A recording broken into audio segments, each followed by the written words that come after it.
Hi friends, welcome back to my channel Sunitha Shyam. Friends, video అయితే like చేసి అయితే end వరకు చూడండి. నా ఛానల్ అయితే ప్లీజ్ సబ్స్క్రైబ్ చేసుకోండి. సో పర్సనల్గా నాది ఒక చిన్న చెప్తున్నాను నా విషయము. సో నాకైతే టెట్ నోటిఫికేషన్ పడింది. అంటే జనవరిలో ఎగ్జామ్స్ ఉన్నాయి. ఒక 1 మంత్ ఉంది డిసెంబర్. అది చదవకుండా మీకోసం నేను అప్డేట్ తీసుకొస్తున్నాను. సో అందుకన్నా ఒక లైక్ చేయండి.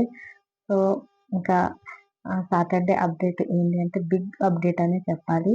సో లాస్ట్ వీకే మిస్ అయింది, తను ఎలిమినేట్ అయ్యేది. అంతవరకు వెళ్ళి మళ్ళీ హౌస్లో నిజంగా ఆమె అదృష్టం అని చెప్పాలి. 1 వీక్ అయితే ఆమెకి బిగ్ బాస్ టీని కల్పించింది.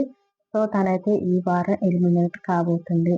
ఇంకా కాలేదు, కానీ ఈ సండే ఎపిసోడ్లోనే ఆమెని ఎలిమినేట్ చేయబోతున్నారు. ఆమె ఎవరో కాదు, దివ్య గారైతే ఈ సాటర్డే ఎపిసోడ్ లో ఎలిమినేట్ కాబోతున్నారు. ఇంకా కాలేదు, కానీ సో ఎలిమినేట్ అవ్వబోతున్నారు. ఇది 100% పక్కా అప్డేట్. సో ఇంకా సండే ఎపిసోడ్ లో ఎవరు ఎలిమినేట్ అవుతారు? ముగ్గురు ఉన్నారు. ముగ్గురులో భరణి గారు అండ్ సంజన గారు అండ్ సుమన్ శెట్టి గారు. సుమన్ శెట్టి గారు ఎక్కువ డేంజర్ లో ఉన్నారు. సుమన్ శెట్టి అండ్ సంజన గారు, వీళ్ళిద్దరిట్లో మాత్రం ఒకరు సండే ఎపిసోడ్ లో అయితే ఎలిమినేట్ చేస్తారు. సో ఇంకా దివ్య గారు అయితే నిజంగా టాప్ 5 లో ఉండవలసిన కంటెస్టెంట్. అంతా ఉంది తనకు, ఫిజికల్ గా ఉంది, మైండ్ గేమ్ ఉంది, అన్ని ఉన్నాయి. కాకపోతే బాండింగ్ అని ఆ బంధాలన్నీ చిక్కుకపోయి లాస్ట్ కి అయితే ఎలిమినేట్ అవ్వబోతున్నారు.